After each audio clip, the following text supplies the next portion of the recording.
إن الحمد لله نحمده ونستعينه ونستغفره ونعوذ بالله من شرور أنفسنا وسيئات أعمالنا من يهده الله فلا مضل له ومن يضلل فلا هادي له وأشهد أن لا إله إلا الله وحده لا شريك له وأشهد أن محمدا عبده ورسوله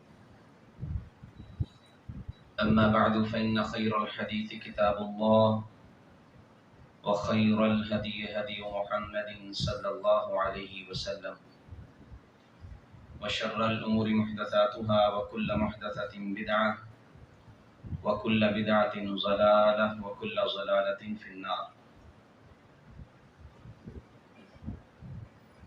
يا أيها الذين آمنوا اتقوا الله حق تقاته ولا تموتن إلا وأنتم مسلمون.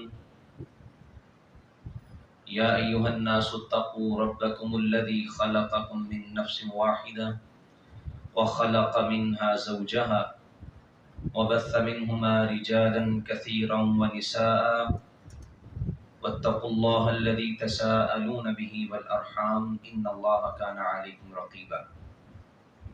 يا أيها الذين آمنوا اتقوا الله وقولوا قولا سديدا يصلح لكم أعمالكم ويغفر لكم ذنوبكم ومن يطع الله ورسوله فقد فاز فوزا عظيما. اللهم نور بكتابك قلبي وشرح به صدري وأنطق به لساني بحولك وقوتك يا أرحم الراحمين.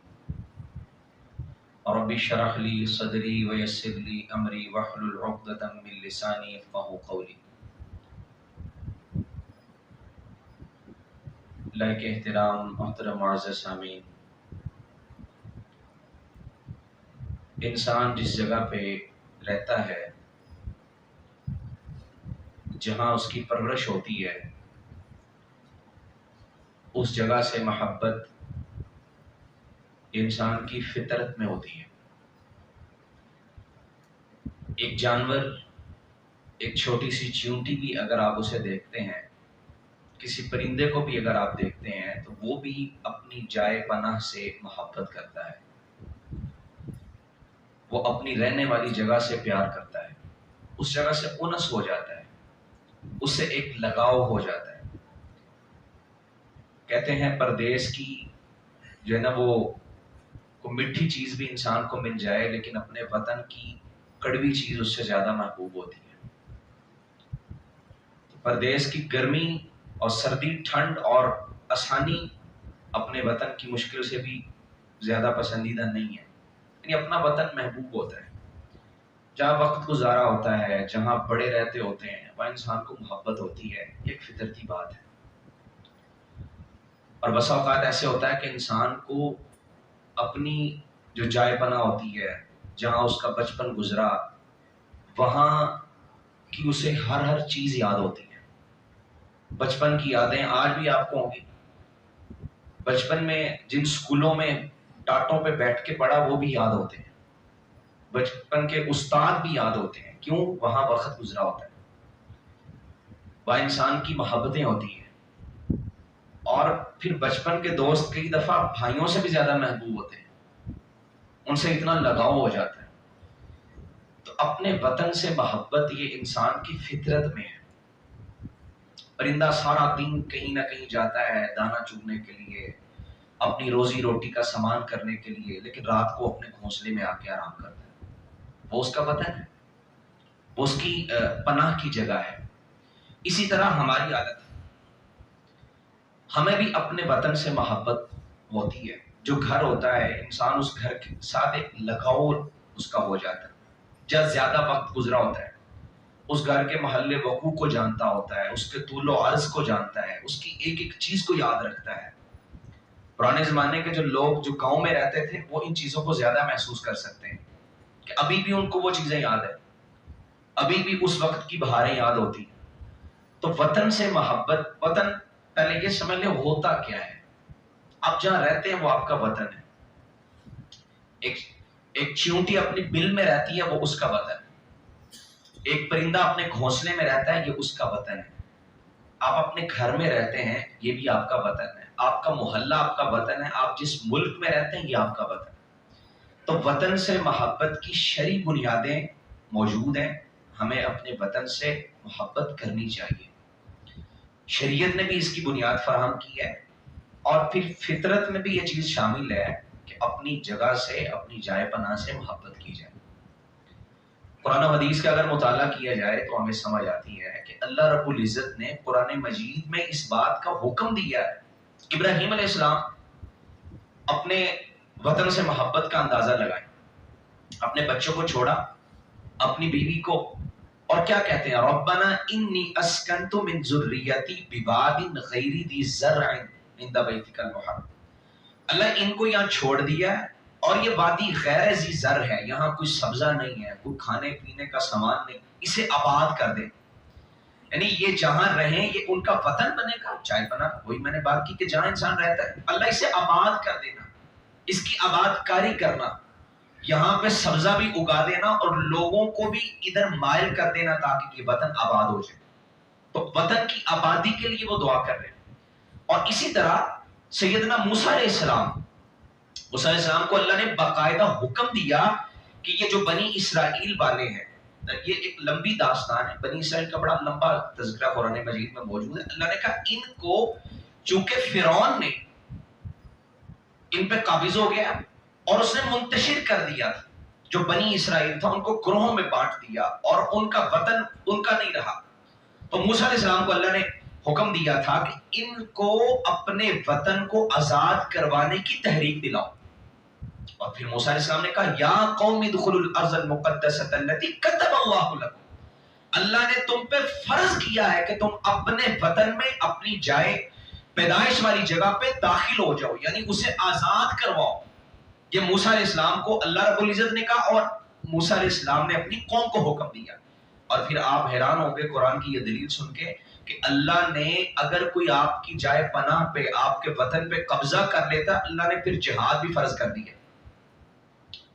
اللہ نے حکم دیا کہ اب تمہارے لیے لڑنا بھی جائز ہے، اب ہتھیار اٹھا سکتے ہو، اگر قانون کا سہارا لینا پڑے قانون کا سہارا لو، کسی بھی طریقے سے تم اپنی آواز بلند کرو، اپنا احتجاج ریکارڈ کرواؤ، تمہارے لیے جائز ہے، تم آواز بلند کر سکتے ہو۔ ویسے تو اللہ آواز بلند کرنے کو پسند نہیں کرتا، لا يحب اللہ الجہر بالسوء، اللہ نہیں پسند کرتا کہ انسان ایسے وویلا کرتا رہے، اپنی جو ہے نا اپنے دکھ درد جو لوگوں کو سناتا رہے، ایسے ہو گیا، یہ ہو گیا، وہ ہو گیا۔ لیکن جہاں ظلم کیا جائے وہاں اللہ کہتا ہے تم کر سکتے ہو، اور جہاں آپ کی کوئی جگہ پہ قبضہ ہو گیا، آپ کے وطن پہ کسی نے جو ہے نا وہ کوئی آ گیا ہے، تو یہ بھی ایک ظلم کی بات ہے۔ اللہ کہتا ہے اب تم پہ جہاد فرض ہے، اب تم اپنی آواز کو بلند کرو، ہتھیار اٹھاؤ، قانون کا سہارا لو، تمہارے لیے یہ جائز ہے۔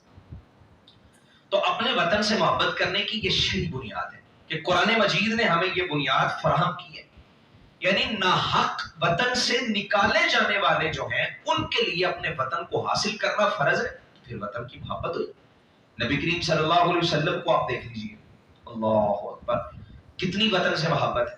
پہلی وحی نازل ہوئی نا تو سیدہ خدیجہ رضی اللہ تعالیٰ بڑی سمجھدار خاتون تھی، بڑی زیرک، اور اللہ نے ان کو بڑی عقل و دانش سے نوازا ہوا تھا، پیسہ بھی تھا، سب کچھ تھا۔ اللہ کے رسول آئے اور کہا زملونی، میرے پہ چادر اڑا دو، میں ڈر گیا ہوں، پتہ نہیں کیا ہو گیا، پریشان ہو گئے۔ تو خدیجہ رضی اللہ تعالیٰ عنہا اپنے چچا زاد کے پاس لے گئی، ورقہ بن نوفل کے پاس۔ ورقہ بن نوفل پہچان گئے، انہوں نے پڑھی ہوئی تھی، انہوں نے یہودیوں کی کتابیں پڑھی، انہوں نے عیسائیوں کی کتابیں پڑھی، ان کو پتا ان کے یہ تو نبی ہے، کہ تم نبی بنو گے، اللہ تمہیں نبوت کے منصب پہ فائز کرے گا، اور 3 کام تمہارے ساتھ تمہاری قوم کرے گی۔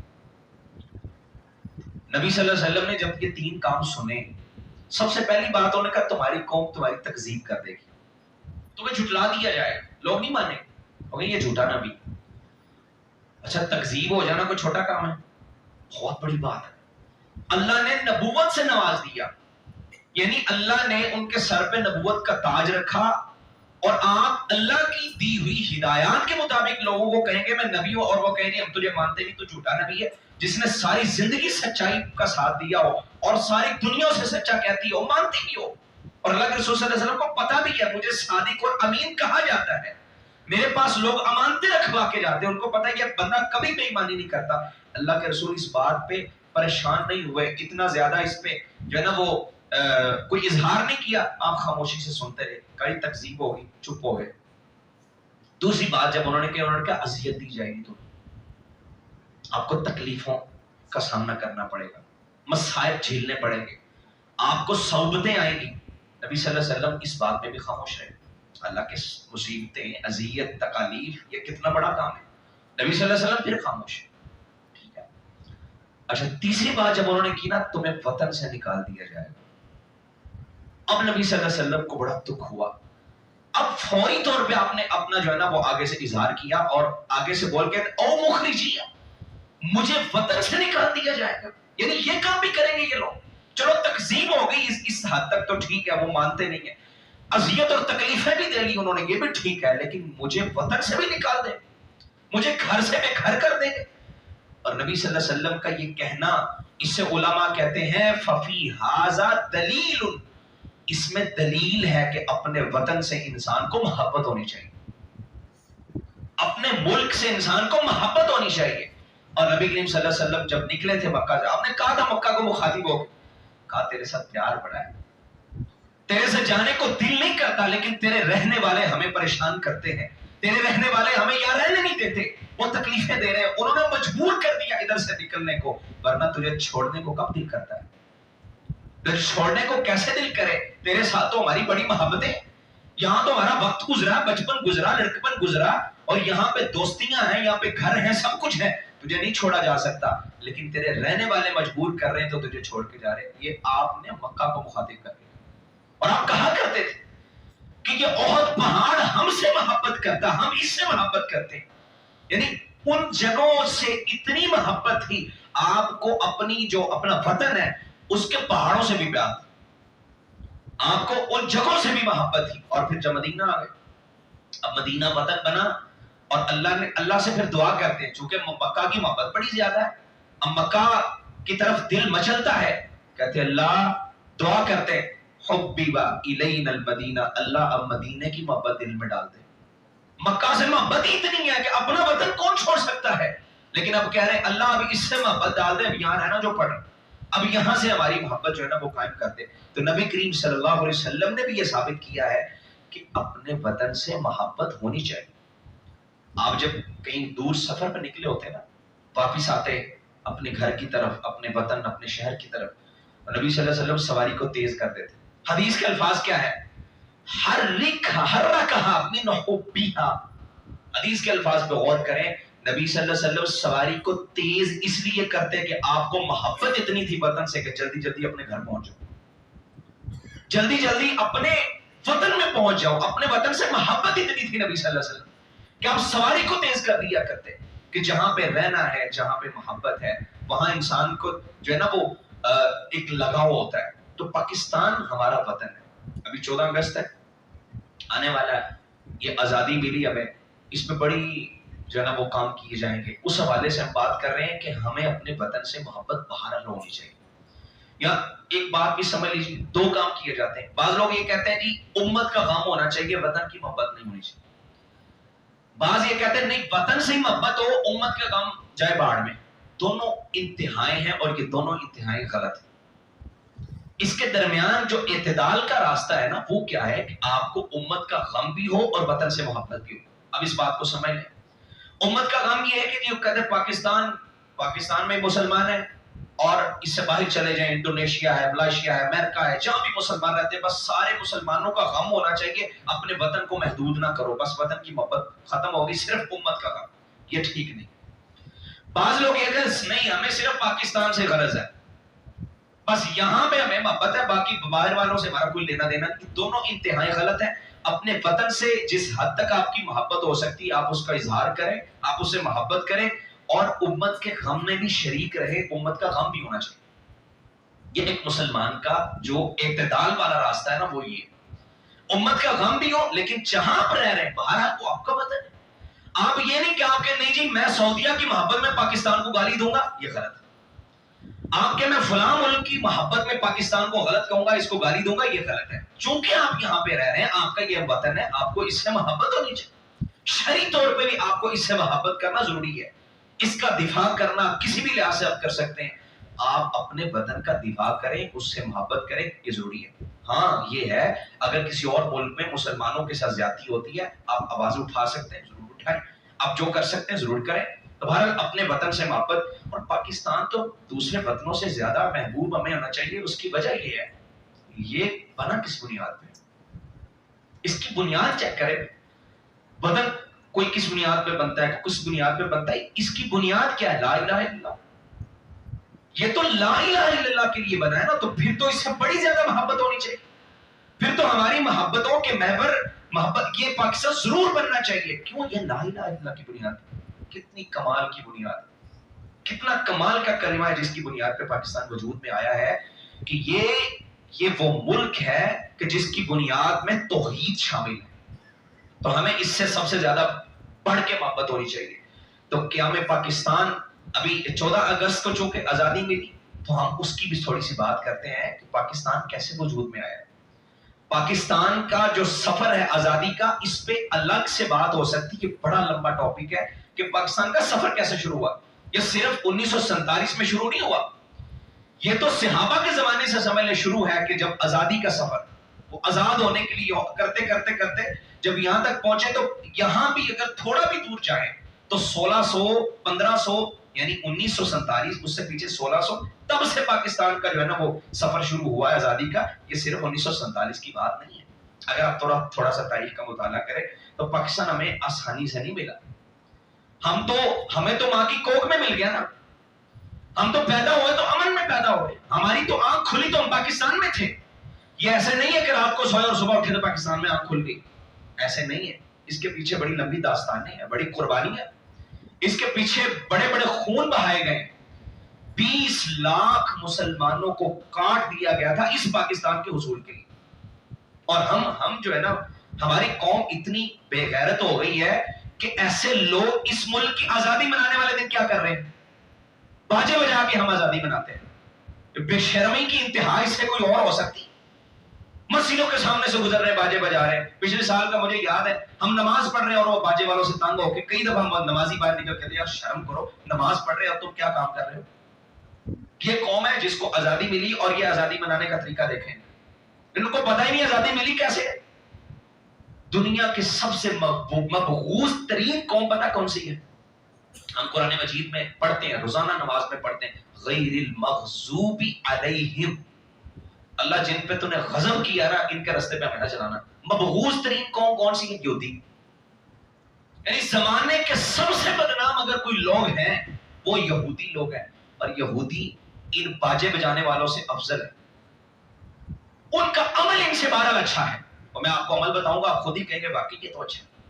نہ بیچنے والے کو شرم آتی ہے، نہ خریدنے والے کو شرم آتی ہے. اور بھنگڑے ڈال کے، ڈانس کر کے اور بےہودگیاں کر کے لو جی ہم جو ہے نا وہ تحدیث نعمت کے لیے کام کرتے ہیں. تحدیث نعمت ہونی چاہیے. نبی صلی اللہ علیہ وسلم کو بھی اللہ نے کہا وَأَمَّا بِنِعْمَةِ رَبِّكَ فَحَدِّثْ.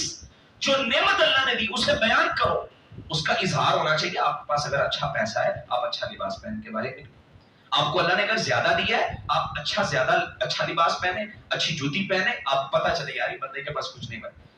لیکن اس کا اظہار میں اگر آپ فضول خرچی پہ اتر آئے، آپ بےہودگی کرنے لگ پڑے تو پھر یہ نعمت نہیں ہوتی، یہ ناشکری ہوتی ہے. مبغوض ترین قوم یہودی کیا کرتے؟ وہ کہتے ہیں ہم روزہ رکھتے ہیں. نبی صلی اللہ علیہ وسلم نے کہا یہ یہودی روزہ کیوں رکھتے ہیں؟ صحابہ نے کہا جی ان کا کہنا یہ ہے چونکہ ہمیں اس دن فرعون سے آزادی ملی تھی. 10 محرم کو ہمیں فرعون سے آزادی ملی تھی، ہم اس آزادی کی خوشی میں روزہ رکھتے ہیں. کیسا کمال کا عمل ہے. نبی صلی اللہ علیہ وسلم نے کہا موسیٰ میرے بھائی ہیں، میں زیادہ حق رکھتا ہوں کہ میں بھی ان کے لیے روزہ رکھوں، آئندہ سے میں بھی روزہ رکھوں گا. یعنی آزادی ملنے پہ وہ روزہ رکھ کے اللہ کا شکر ادا کر رہے. اور مبغوض ترین قوم ہے. ہم کہتے ہیں کہ یہودی جو ہے نا وہ بڑے بدتر ہے، اور واقعی بدتر قوم ہے، لیکن وہ روزہ رکھیں. اور ہمارے مسلمان ہم بھول جاتے ہیں کہ ہمیں پاکستان ملا کیسے. ہمیں پتہ ہی نہیں ہے کہ ہمیں پاکستان جو ہے نا وہ کیسے مارز وجود میں آیا. اللہ اکبر. اس تھوڑا سا پیچھے جائیں، جب اس کی آزادی کا سفر شروع ہوا کیسے کیسے لوگوں کو جو ہے نا وہ پریشان کیا گیا. سب سے پہلے پاکستان میں انگریز داخل ہوا اس خطے میں. اور انہوں نے آ کے ہماری ثقافت پہ بھی حملہ کیا، ہماری معیشت کو تباہ کیا، اور پھر کرتے کرتے یہاں پہ لوگوں کو مذہبی طور پہ انہوں نے تبلیغ شروع، کرسچینٹی کی تبلیغ شروع ہوئی، اور پھر جا کے علماء نے فتویٰ دیا کہ اب جہاد فرض ہو گیا۔ اب یہ تمہیں کسی لحاظ سے نہیں چھوڑ رہے، انہوں نے ثقافت کو بھی تباہ کر دیا، معیشت کو بھی۔ ایسٹ جو ہے نا وہ انڈیا کی جو کمپنی یہاں پہ داخل ہوئی، تاریخ بڑی لمبی ہے، انہوں نے آ کے پوری معیشت کو برباد کر دی۔ یہاں بڑا سکون تھا، آپ اگر چلے جائیں نا پچھلے زمانے، بڑا سکون تھا، یا ہریالی تھی، یا کھانا پینا تھا، سب کچھ تھا، انہوں نے تباہ کر دیا، معیشت برباد ہو گئی، لوگ بے روزگار ہو گئے۔ تب کیا؟ پھر جب مذہب میں شامل ہوئے، علماء نے کہا اب جہاد فرض ہے، اب تم پہ فرض ہے کہ ان کے خلاف نکلو اور آزادی حاصل کرو۔ سید احمد شہید، شاہ ولی اللہ شہید، شاہ اسماعیل شہید، اور اس جیسے اور بھی جو علماء تھے، انہوں نے فتویٰ جاری کیا کہ اب جہاد فرض ہے، اب آزادی کا سفر شروع کرو۔ پھر ان کے ساتھ کیا ہوا؟ اللہ اکبر، ہمیں تو پتہ ہی نہیں ہے، ہم سمجھتے ہیں کہ آزادی ایسے میں، یہ بڑے امن میں رہ رہے ہیں آپ، اللہ کی قسم جتنا امن ہمیں ہے، جتنا سکون آپ کو کسی اور ملک میں، ایسے جا کے آپ آزاد نہیں رہ سکتے۔ آپ جا کے کسی اور ملک میں مسلمان بن کے رہے، آپ کو پتہ چل جائے، ہاں جو کچھ ممالک ہیں مسلمانوں کے وہ تو بہرحال ٹھیک ہے، تو یہاں جو سکون ہے یہ اللہ کا دیا ہوا ہے، اس کے پیچھے قربانیاں چیک کریں۔ اللہ اکبر۔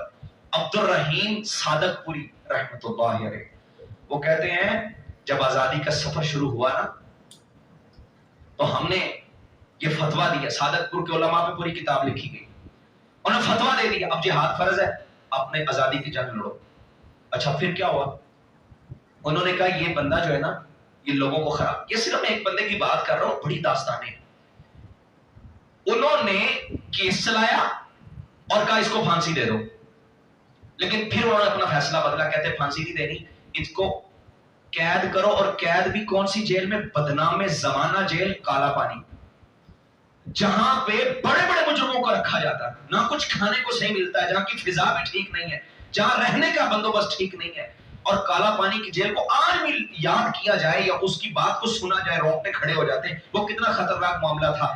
عبد الرحیم صادق پوری کہتے ہیں میں جب اس جیل میں گیا، میں نے دیکھا مسلمانوں کے ماتھے پہ گوشت کے اندر انہوں نے لکھا ہوا تھا کہ یہ ہمیشہ کے لیے اس جیل میں رہیں گے، اور وہ لفظ کیا لکھا تھا؟ حبس دوام، ان کو ہمیشہ ہمیشہ کالا پانی میں رکھا جائے۔ لکھا کیسے؟ گوشت کے اندر چھری اور چاقو کے ساتھ ایسے لکھ دیا ہے، مسلمانوں کی پیشانیوں کو داغ دیا گیا۔ یہ داستان ہے۔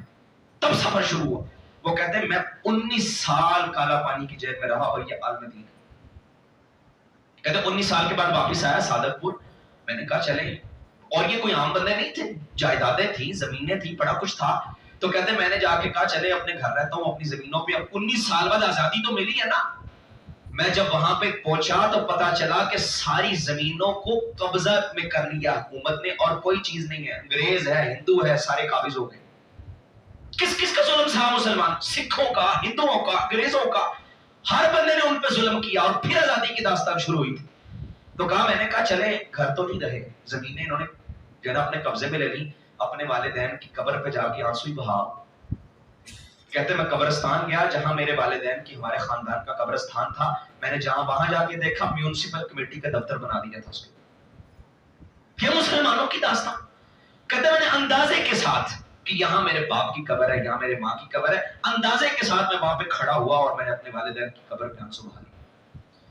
جہاں سے لوگ گزرتے تھے، کسی بھی گلی سے، کسی بھی محلے سے، درختوں کے اوپر علماء کی ہر درخت پہ لاش لٹکی ہوتی تھی۔ یہ آزادی کا سفر ایسے تو نہیں شروع ہو گیا، یہ میں علماء کی بات کر رہا ہوں۔ اور پھر علماء تھوڑے بہت نہیں، آج لوگ کہتے ہیں کہ پاکستان سیکولرزم کی بنیاد پہ بنا ہے، قائد اعظم کی داڑھی نہیں تھی اس لیے پاکستان سیکولرزم کی بنیاد پہ بنا۔ پاکستان میں علماء کا خون شامل ہے، پاکستان قطعاً ایسا نہیں ہے کہ اس میں سیکولرزم ہے، اس میں لبرلزم ہے، اور پاکستان کے اندر جو ہے نا وہ دوسری طاقتیں، اس میں خالصتاً یہ مسلمانوں کے لیے ملک بنا تھا، خالصتاً مسلمانوں کے لیے، اس میں لا الہ الا اللہ، یہ سیکولرزم پہ نہیں بنا۔ پٹنہ کے علماء، بہار کے علماء، دلی کے علماء، کس کس علاقے، صادق پور کے علماء، انہوں نے اپنی داستانیں چھوڑی ہیں، اور پاکستان کے اندر جو ہے نا وہ آزادی کا سفر شروع کیا، اور پھر جا کے یہ پاکستان بنا۔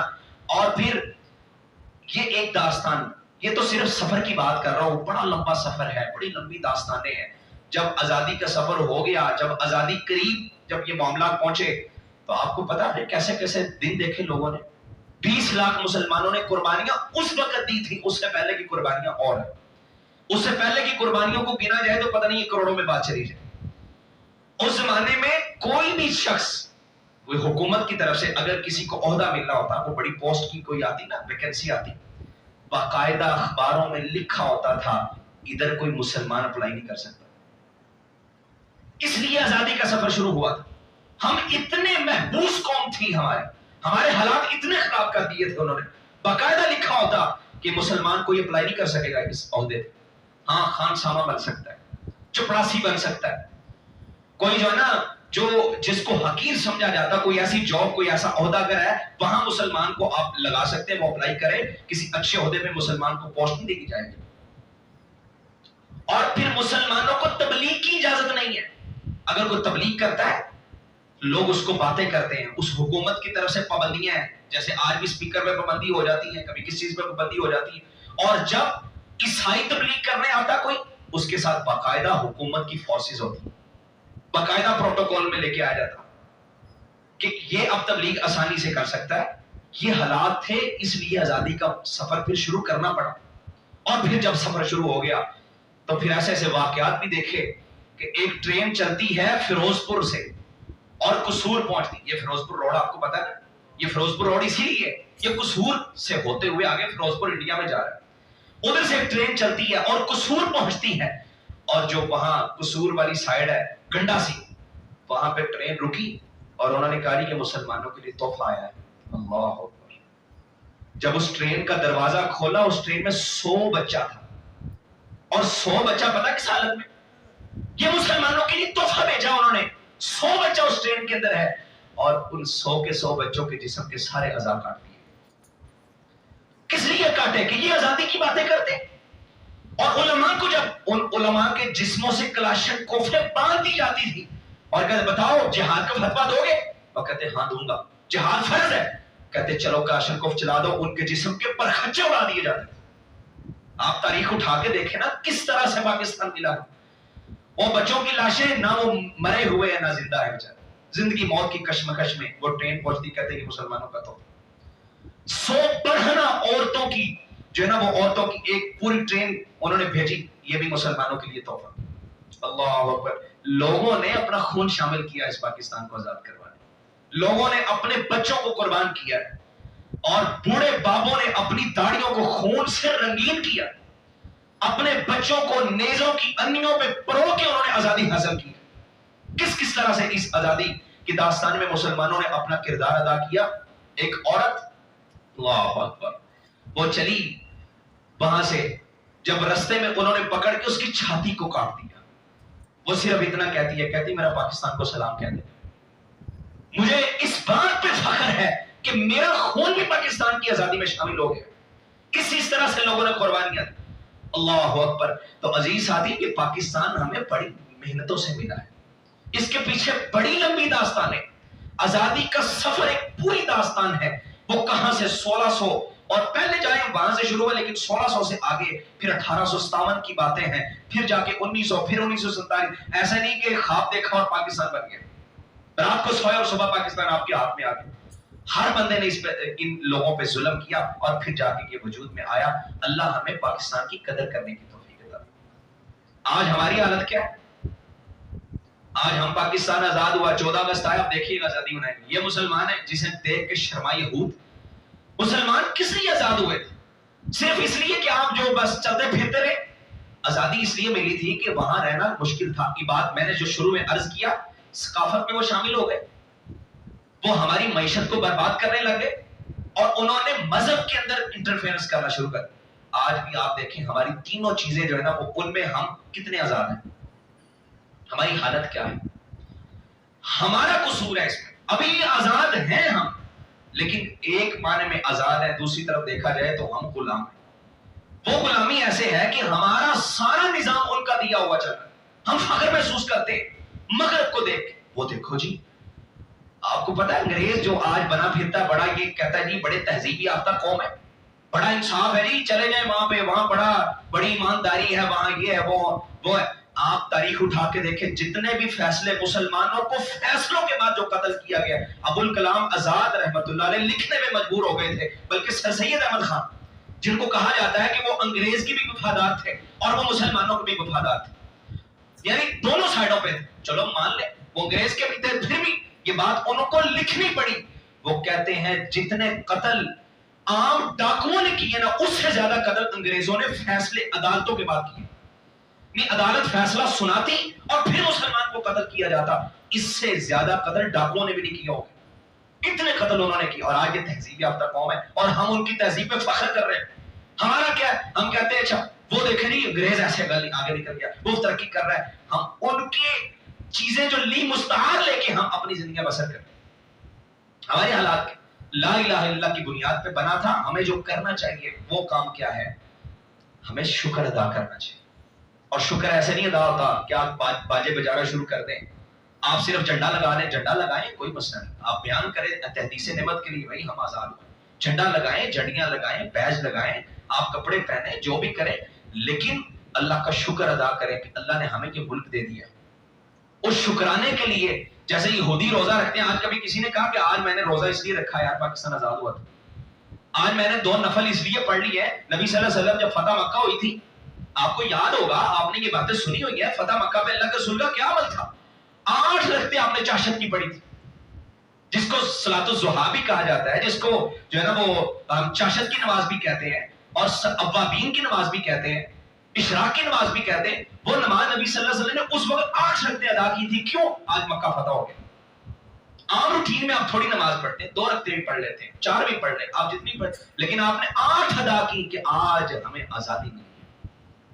آج یہ مکہ میں ہمیں طواف کی آزادی مل گئی، آج مکہ میں آنے کی آزادی مل گئی. یا تو داخل بھی ہونے دیتے تھے. تو نبی صلی اللہ علیہ وسلم نے اپنی رکعتیں بڑھا دی. کتنی رکعتیں پڑھتے ہیں ہماری حالت کیا ہے؟ ہم صرف آزادی کو چھٹی ہوگی یہ آزادی کا دن منا رہی ہے، نہ ہمیں وہ قربانیاں یاد رہتی ہیں، نہ ہمیں جو ہے نا وہ شریعت یاد ہے. نبی صلی اللہ علیہ وسلم کے بارے میں کیا معمول تھا کہ جب بھی خوشی ملتی اپنے بچے کو یہ بات اس کے ذہن میں ڈال دیں، اپنی بچی، اپنے بچے، اپنی اولادوں کے ذہنوں میں یہ بات شامل کریں، ان کو بتائیں کہ جب بھی خوشی ملتی. نبی صلی اللہ علیہ وسلم کا معمول کیا تھا؟ اللہ کے رسول جب خوش ہوتے سجدے میں گر جاتے. کتنے لوگ سجدہ کرتے 14 اگست؟ کیا آج آزادی ملی تھی؟ ہم سجدہ کریں گے، اللہ کے سامنے سجدہ ریز ہو جائیں گے، اللہ کی جو ہے نا وہ تقدیس کو بیان کریں گے، اللہ کی تکبیر کو بیان کریں گے کہ آج مسلمانوں کو آزادی ملی. اور پھر اس ملک میں آزادی کس لیے آئی تھی اور کیا کس لیے ہم نے یہ سارے معاملہ کیے؟ لا الہ الا اللہ کی بنیاد. آج کیا ہے؟ شرک کے اڈوں کو باقاعدہ پرمنٹ شامل کیا جاتا ہے. آپ حیران ہوں گے، جو شرک کے اڈے ہیں وہاں پہ لوگ خود جا کے پیسہ دیتے. اور مسجدوں کی حالت کیا ہے؟ جب توحید کی بات ہوتی جب تک جھولی نہ پھیرو لوگوں کا بل پورا نہیں ہوتا. یہ مسلمانوں کا ملک ہے، یہ آزاد ملک ہے. اور یہ پاکستان کی بنیاد کیا تھی کہ ہم آزاد ہوں گے؟ وہ ہمیں عبادت نہیں کرنے دیتے صحیح طرح سے. وہ ہندو ہیں، ان کے مندروں میں عبادت گھنٹیاں بجتی ہیں. ہم نے کہا تم مندروں میں بجاتے ہو، ہم دربار بنا کے یہاں گھنٹیاں بجا رہے تھے. آزاد ہوئے تھے ہم نے اپنے مذہب کو ان سے جدا اس لیے کیا کہ ان کا مذہب اور ہے، ہمارا مذہب اور ہے. یہ قراردادیں کیوں پیش ہوئی کہ ہم نہیں رہ سکتے؟ 2 قومی نظریات، یہ سارے معاملات کس لیے ہوئے؟ ہمارا ان کے ساتھ جو ہے نا وہ رہنا سہنا الگ ہے، ان کی معیشت الگ ہے، ان کی معاشرت الگ ہے، ان کے رسم و رواج الگ ہیں، ان کی ثقافت ہمارے ساتھ میل نہیں کھاتی. وہ شادی کسی اور طرح سے کرتے ہیں، ہم اور طرح سے کرتے. آج ہماری شادیاں ہندوؤں کی شادیوں جیسی ہیں کہ نہیں؟ کتنے کام ایسے جو مسلمان کر رہے ہیں. کی آزادی ہے. آپ چھوڑیں ان رسوم کو کہ ہم یہ کام نہیں کریں گے، یہ ہندوؤں کا کام ہے. چھوڑ دیں. نکٹ والی خاندان مولوی صاحب کی خیال ہے تو ہم اگر یہ کام نہ کریں گے لوگوں نے کہنا ہے یہ شادی ہے، یہ جنازہ جا رہا ہے. ہم آزاد اس طرح سے آزاد ہوئے تھے، ہم ان سے الگ دکھیں. ہم کتنے الگ ہیں؟ آج کے نوجوان کو دیکھو، اس کا ہیئر سٹائل کیا کہتا ہے، اس کے لباس کا سٹائل کیا کہتا ہے. یہ آزاد قوم ہے. آپ آزاد بن کے دکھائیں کہ ہم نبی کی امتی ہیں. جو بھی دیکھے وہ اس کو پتا چلے یہ محمد الرسول اللہ صلی اللہ علیہ وسلم کا امتی جا رہا ہے، کہ آزاد مملکت میں رہنے والا انسان ہے. پتا چلے. ہم نے تو سارا کچھ ان سے لے لیا. ہمارے رسم و رواج بھی ان جیسے، ہماری ثقافت بھی ان جیسی، ہماری جو ہے نا عبادات میں ہم نے چیزیں شامل کر لی. جیسے وہ ایک جگہ سے میں گزرا، وہاں پہ تصویریں بیچ رہا تھا ایک بندہ. تو میں نے کہا یہ کیا ہے؟ کہتا یہ تصویر ہے اور اس کا ریٹ اتنا ہے. میں نے کہا اتنی مہنگی تو تصویر نہیں ہوتی، اتنی تو خود نکلوا لو تو سستی مل جاتی ہے. وہ کہتا ہے نہیں، پیر صاحب کی ہے اس لیے مہنگی. کرنا کیا ہے؟ گھر میں لگا دو، برکت آئے گی. اللہ کی قسم گھر میں تصویر لگانے سے برکت نہیں آتی. اللہ کے رسول صلی اللہ علیہ وسلم کا فرمان کبھی جھوٹا نہیں ہو سکتا. آپ نے کہا گھر میں تصویر لگی ہو تو کیا ہوتا ہے؟ رحمت کا فرشتہ ہی داخل نہیں ہوتا. ہم نے کہا وہ لگا دو. ہم نے کہا انہوں نے مورتی بنائی، ہم تصویر لگا دیں. عبادت میں بھی ہم نے اپنی آزادی کو خراب کیا، ثقافت میں بھی اپنی آزادی کو خراب کیا. رسم و رواج سارے ان کے ہم نے لے لیے، اپنے لباس، اپنا رہن سہن سب نے وہ لے آئے. عبادات میں بھی ان کو لے آئے. اور معیشت بھی ساری سود پہ کھڑی ہوئی ہے. ہمارا کون سا نظام ہے جہاں ہم ان کی مشابہت نہیں کرتے؟ آزاد ہیں لیکن آزاد خود نہیں ہوتے. ہم خود کو آزاد نہیں محسوس کرواتے. ہم خود چھوڑ نہیں سکتے وہ چیزیں. اللہ کرے ہم آزاد ہو جائیں. اللہ کرے ہم اپنے آپ کو صحیح معنوں میں آزاد کر لیں. اور اللہ نے جو ہمیں آزادی کی نعمت دی ہے، اللہ ہمیں اس کی قدر کرنے کی توفیق عطا فرمائے. اپنے ملک سے محبت کرنا یہ شرعی طور پہ ضروری ہے. تو ہمیں اپنے وطن سے محبت ہونی چاہیے. کسی بھی اسٹیج پہ، کسی بھی محاذ پہ، جہاں بھی آپ کر سکتے ہیں اپنے وطن کے لیے آواز بلند کرنی چاہیے، اس سے محبت کا اظہار کرنا چاہیے. اللہ ہمیں اپنے وطن سے محبت کرنے کی توفیق دے، اور صحیح معنوں میں جو محبت ہوتی ہے اللہ ہمارے دلوں میں وہ محبت پیدا فرما دے. اقول قولی ھذا وآخر دعوانا